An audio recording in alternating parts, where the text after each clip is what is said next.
So, I heard you wanted to learn English. Well, I think you've come to the right place. I'm Bob the Canadian, and in this video, I will give you what I think is an excellent plan that will help you learn English.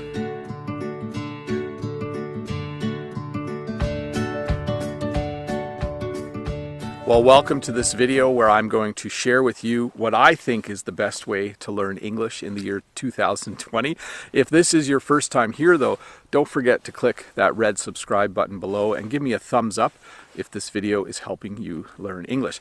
Before we get started though, before I share the plan with you, there's a few things that you're going to need. You're going to need about 1 hour a day, Monday through Friday, in order to use this English learning plan.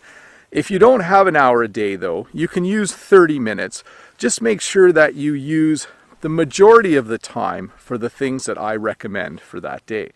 The other thing you're going to need is a notebook and a pen, and you're going to need to choose an English song, an English book to read, and an English television show.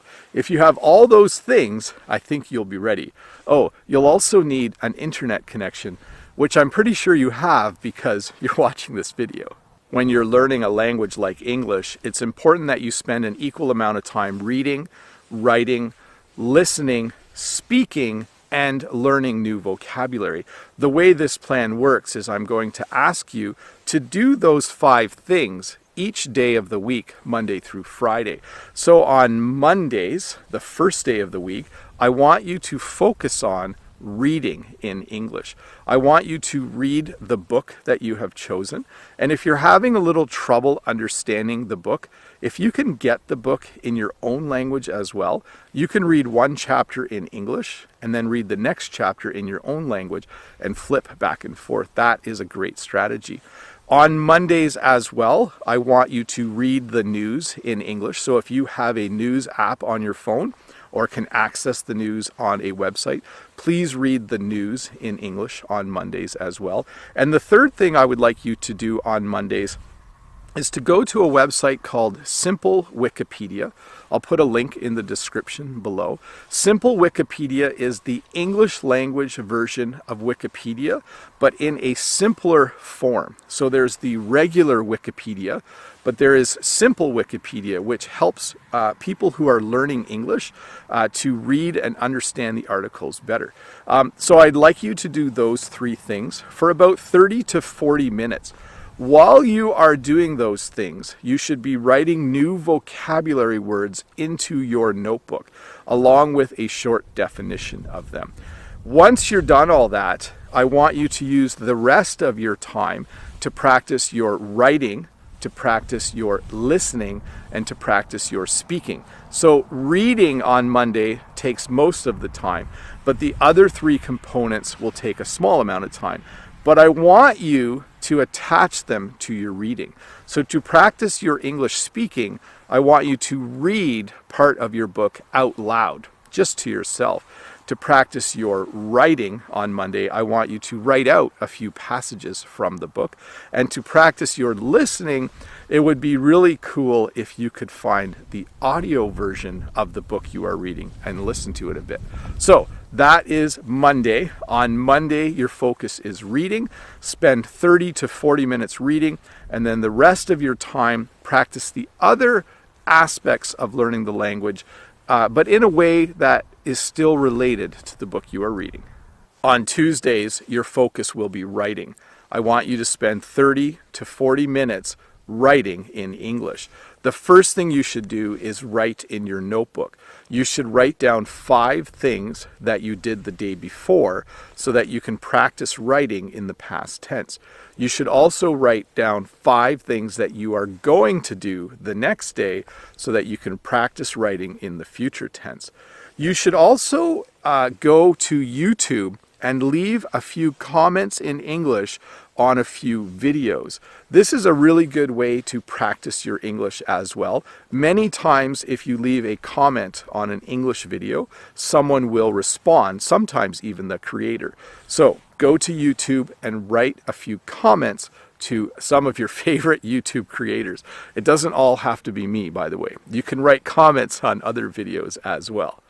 The next thing I would like you to do is go back to your notebook and write down a few things that you like and dislike about the book you are reading. This is a really good way for you to start to express your likes and your dislikes in English. It's a very good thing to learn to be able to do.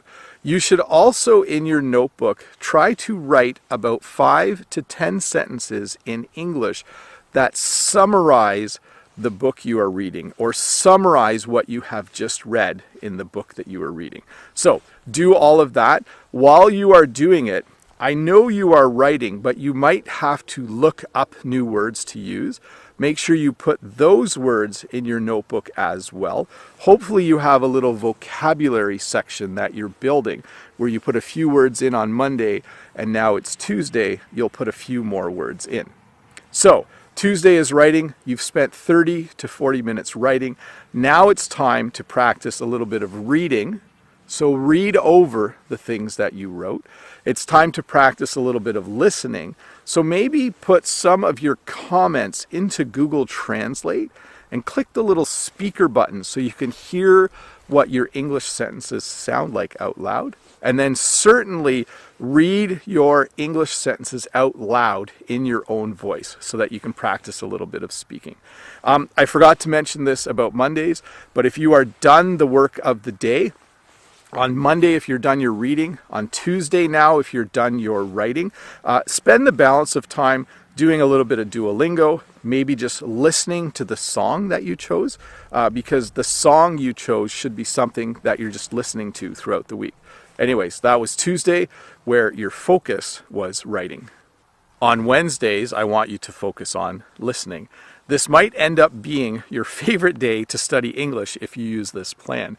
I want you to watch your television show in English. I want you to listen to your song a few times in English. I think you should watch a few YouTube videos in English. And if you do have the audio book for the book you are reading, I want you to listen to a few chapters from the audiobook. This should be a great day because most of these listening activities will fill your hour. But at the end of the hour, if you still want to do a bit of work, there's a few things that you could do. You could read a little bit about the television show that you are watching. You could write a little bit about the television show you are watching, or you could write about how the song makes you feel.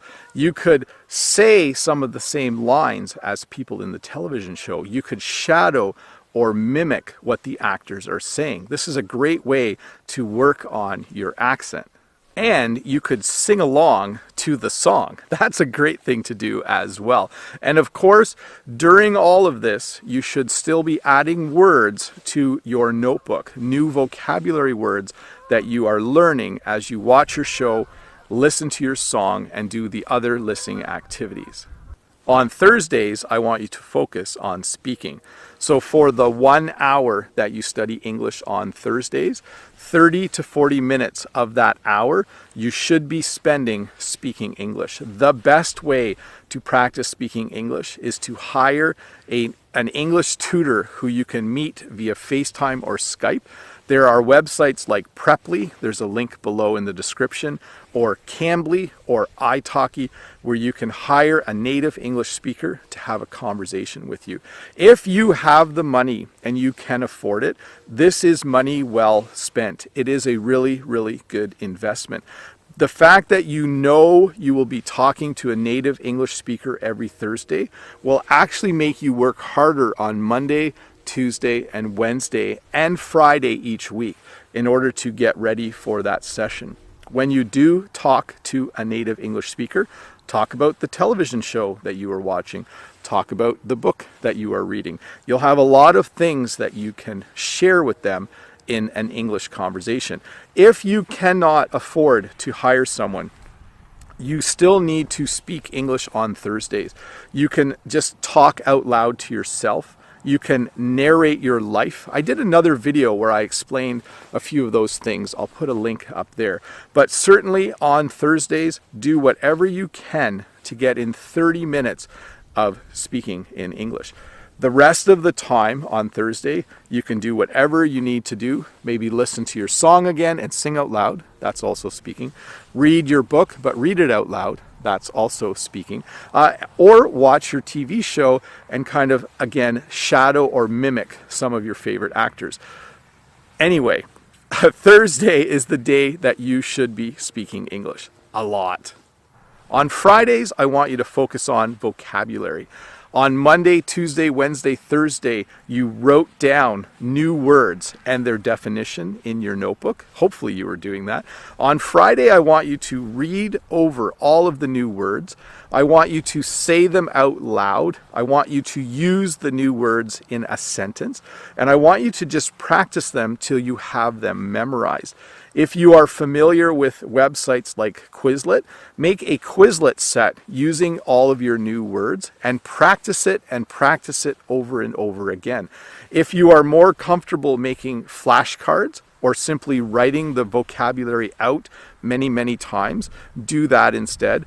But Friday, you should just be spending all of your time, the entire hour, making sure that you have all your new vocabulary memorized. I think you'll really benefit from this one.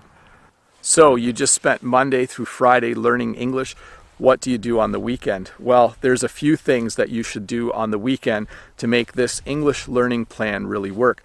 You should find a new song every weekend. You should look for a new English song that you can use in the following week.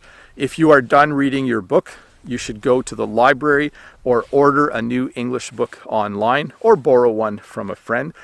If you are done watching all of the episodes of the television show you were watching, you should get a new television show to watch or find a new television show to watch.